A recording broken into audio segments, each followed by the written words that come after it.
നാടൻ കള്ള് മലയാളിയുടെ ഗ്രഹാതുരത്വം കൂടിയാണ്.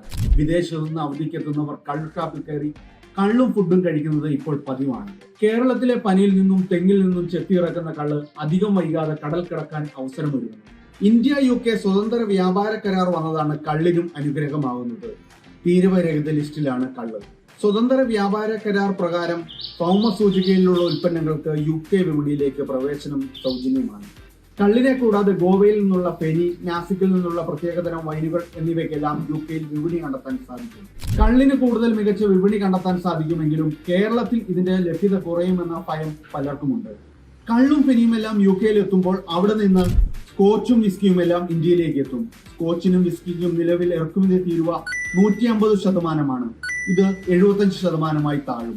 10 വർഷത്തിനകം തീരുവ 40% കുറയ്ക്കാനാണ് ഇരു രാജ്യങ്ങളും തമ്മിലുള്ള ധാരണ. ഇന്ത്യൻ മദ്യ കമ്പനികൾക്ക് ദോഷം ചെയ്യുമെങ്കിലും ഉപയോക്താക്കൾക്ക് കുറഞ്ഞ നിരക്കിൽ വിദേശ ബ്രാൻഡുകൾ രുചിക്കാനുള്ള അവസരമാണ് ലഭിക്കുന്നത്. പക്ഷേ പഞ്ച് ഡയലോഗ് മറക്കരുത്, മദ്യം ഏതായാലും ആരോഗ്യത്തിന് ഹാനികരം.